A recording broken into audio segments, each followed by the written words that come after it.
सभी लोग कहते हैं, हमारे संत महापुरुष भी कहते हैं कि जीव किसी का नारी नहीं है, ना पुरुष नहीं है, जीव सबका एक समान है। केवल शरीर से घट से स्त्री और पुरुष बना दिए हैं। तो इसमें ऐसे मतभेद संसार में क्यों रखते हैं? हमारे माताओं को कुदृष्टि से क्यों देखी जाती है?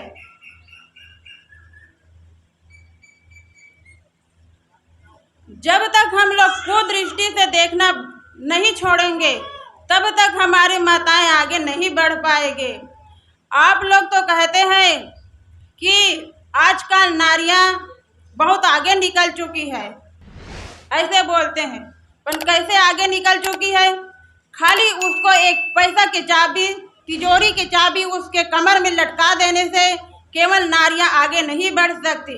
उसके कमर में तिजोरी की चाबी लटकाने का मतलब यह है कि उसको आप लोग सब चलते फिरते बैंक बनाए हैं। जब चाहे तब चाबी मांगे, पैसा निकाले, शराब पिए, सट्टा खेले या कुछ भी दुर्व्यसन में लगा दे। तो यही है नारियों के, हमारे माताएं का आगे बढ़ना। उसके कमर में चाबी लटका के जब चाहे उससे मनमानी, जब चाहे, अगर वो कमर की चाबी ना दे, पैसा ना दे, आपको शराब पीने के लिए कुछ रोक टोक करे तो आप उसको फिर मारने पीटने को भी तैयार हो जाते हैं। तो मैं तो कहती हूँ, जैसे हमारे माताएं को, नारियों को मारते हैं, वैसे एक लाठी अपने हाथ पैर को मार के देखिएगा कितना दर्द होता है।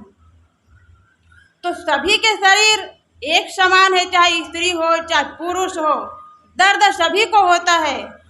और जीव से कोई स्त्री नहीं है, कोई पुरुष नहीं है। और ये तो बहुत बड़े खुशी की बात है कि आज हमारे माताएं एक विद्या धन प्राप्त करने की अधिकारिणी हो चुकी है। नहीं तो ये भी वंचित थी, हमारे माताओं को विद्या धन नहीं मिल पाती थी, क्योंकि कहते थे कि ये नारियां अगर पढ़ लिख के शिक्षित हो जाएगी तो हम लोगों का सेवा कौन करेंगे? हाँ भैया, कृपा करें थोड़ी ये साइकिल बाहर रखे, यहाँ जगह की कमी है, वहाँ भैया लोग बैठे हुए हैं इसलिए उनको बाहर रखें। ऐसी यहाँ आदेश आ रहे हैं, आप क्या करके बाहर रखें।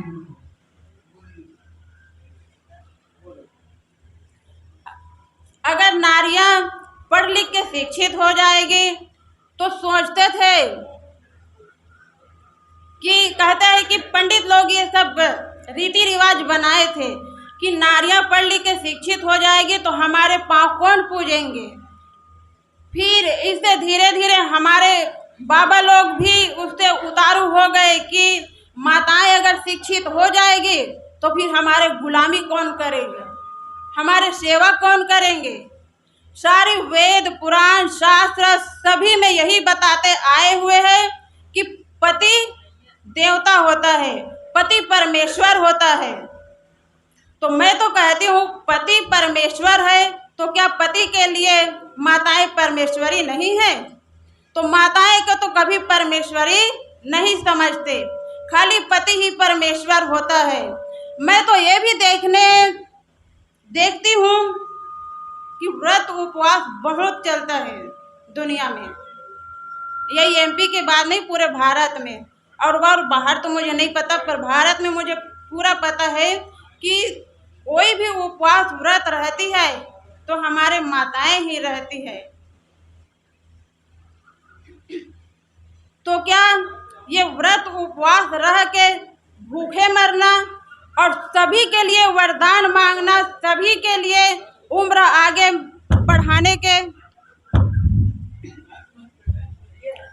लिए हमारे माताएं को भूखे रखना, परिवार के सुखी के लिए, धन संपत्ति के लिए, पुत्र के लिए, सभी के लिए हमारे माताएं को ही भूखी मरनी पड़ती है। तो क्या इसमें पुरुष अधिकार नहीं हो सकता? परिवार सुखी चाहते हो तो इसमें दोनों जब शादी करके आते हैं, ब्याह करके, तो पंडित जी कहते हैं 7 फेरा लगाते हैं उस समय, शादी के समय। तो 7 फेरा में कुछ 7 वचन भी हराए जाते हैं, बोले जाते हैं कि कहते हैं कि पति कुछ काम करेगा तो उसमें पत्नी सहमत रहेगी, पत्नी कुछ काम करेगी तो पति सहमत रहेगा। कहीं भी जाना है तो पति के आज्ञा से जाना है, पत्नी को जाने हैं तो पत्नी के आज्ञा से ही जाना। तो एक दूसरे के आज्ञा से दोनों कुछ काम नहीं कर सकते। दोनों शादी के बंधन में बंधे उस दिन दोनों कहते हैं कि अर्धांगिनी, आधा अंग स्त्री के, आधा अंग पुरुष के। आप लोग एक चित्र देखे होंगे शंकर और पार्वती के, दोनों उसमें आधा आधा अंग रहते हैं। तो केवल चित्र बनाने से और चित्र देखने से कुछ नहीं होता। जब तक हम अपने अंदर में नहीं लाएंगे, हम उसको आधा अंग नहीं समझेंगे, तब तक कुछ होने वाला नहीं है। और माताएं को आगे बढ़ने के लिए उसको आप लोग उसमें भागीदार है। माताएं को पीछे करना, पीछे रखना, उसको पर्दा के अंदर रखना, ये हमारा दादा बाबा का ही काम है। वो तो पर्दा प्रथा कोई पहले से परंपरा से चली नहीं आ रही है। ये पर्दा प्रथा आधुनिक है, बीच का है। जब यहाँ पहले भारत हमारे स्वतंत्र नहीं हुए थे, तब गुलामी देश था। तो गुलामी देश में जब पहले मुसलमान लोग यहाँ राज्य करते थे तो क्या करता था, हमारे सुंदर सुंदर माताएं, हमारी सुंदर बहनों को वो लोग उठा के ले जाते थे, पत्नी बना लेते थे, या तो फिर बाहर में ले जाके बेच देते थे। इसी कारण दुनिया में, इसमें भारत में माताओं को पर्दा प्रथा का रीति रिवाज बांधे गए ताकि हमारे माताएं के चेहरा दिखने में ना आए। इसलिए यह सिर पर्दा प्रथा चली है, पहले नहीं था। और ये बात नहीं, कोई कहते नहीं जानते, वो क्या कहते हैं, अरे माताएं तो उसको देख के पुरुष पिघल जाता है, इसलिए उसको पर्दा के अंदर ही रहना ठीक है। वो अपने चेहरा दिखा के चलेंगे तो वो कहते व्यक्ति पतन हो जाएगा, बिगड़ जाएंगे। अरे तू बिगड़ना तो अपने हाथ में है, बनना और बिगड़ना हाथ में रहता है। तो क्या हमारे माताएं पर्दा डालेंगे तो नहीं बिगड़ सकती, और पर्दा नहीं डालेंगे तो बिगड़ जाएंगे? हमारे माताओं को बनाना और बिगाड़ना पुरुषों के हाथ में रहता है। देखो, एक दीपक जल रहे हैं, दीपक जलते हुए दीपक के पास में आप लोग देखेंगे जो पतंगा रहता है पंख वाला, दीपक के पास में पतंगा जाता है कि पतंगा के पास में दीपक आता है? ये आप लोग बताइए। दीपक के पास में ही पतंगा आता है। तो हमारे नारियां ऐसे किसी के पीछे नहीं दौड़ते। जब तक आप उसको कुछ लालच दे करके नहीं लुभाओगे, कुछ उसको कुछ दे करके कुछ उसको आकर्षण ना करोगे, तब तक हमारे माताएं ऐसे गलत कदम उठाने में आगे नहीं बढ़ाते, क्योंकि वो लोग संकुचित होते हैं, अपने आप को एक संकोच में देखते हैं। तो इसलिए बनाना और बिगाड़ना ये हमारे भाइयों के हाथ में है। माताएं तो कभी गली नहीं घूमती, वो घर से ही सीमित रहते हैं, उसको कहीं बाहर जाना मना है।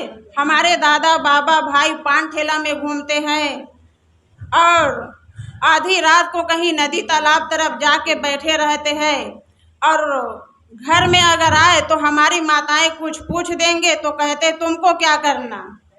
अगर माताएं दिन में भी निकल जाए, हमारे माताएं दिन में भी निकल जाए तो उसको आप लोग नहीं पूछेंगे क्या कि कहाँ गई थी। तो हमारे माताएं को दिन में भी निकलना वर्जित है, और हमारे दादा बाबा आधे रात में भी घूम के आ सकते हैं। ऐसे क्यों एक तरफा है? एक तरफी नहीं होना चाहिए, होना तो दोनों के लिए एक समान होना चाहिए। और मेरे माताएं तो शिक्षा से वंचित थी, अब तो शिक्षा का विकास हो गई है। शिक्षा के आप लोगों को भी बराबर अधिकार है, पढ़ सकते हैं। ये आप लोग धन्य भाग समझे माताएं कि आप लोगों को विद्या धन प्राप्त हुए। ये हमारे आपके सामने एक चित्र टंगी हुई है, उसकी नाम है सावित्रीबाई फुले। शिक्षा के विकास के पहले देने वाले हमारे माताएं को सावित्रीबाई फुले है। अगर उसने आवाज नहीं उठाई होती तो आज मुश्किल थी, हमारे माताएं और पांव के तले कुचले जाते, अभी शिक्षा उसको कुछ प्राप्त नहीं होते। तो मैं तो कहती हूँ घर घर में उस माता की चित्र रखना चाहिए। और आप लोग ये देवी दुर्गा सरस्वती इसके भी पूजा करिए, आप लोग मानते हैं तो नहीं करना ये नहीं कहती, क्योंकि वो भी देवी है। तो जिसने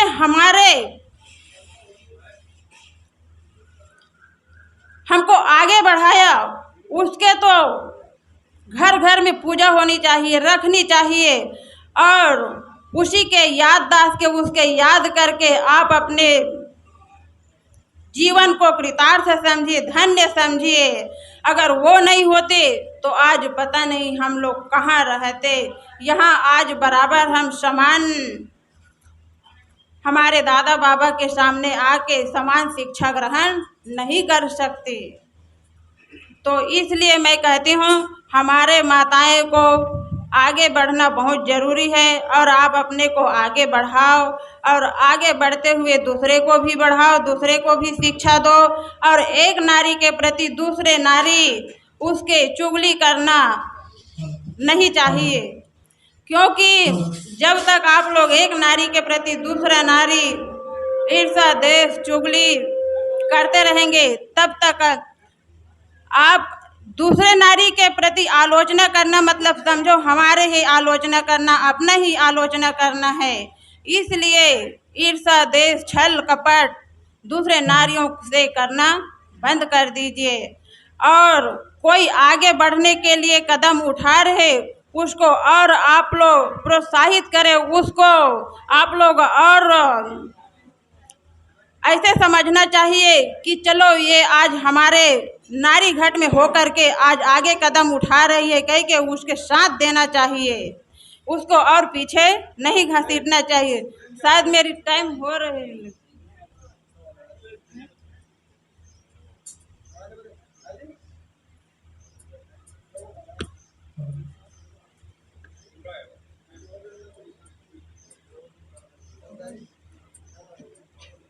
बोलिए सदगुरुदेव की जय। मेरे तो टाइम हो गए, खाली 2 मिनट है, तो 2 मिनट में मैं एक बात बतानी चाहती हूँ। मेरे गुरुदेव जी के लिखे पुस्तक है, एक पुस्तक है कबीर बीजा।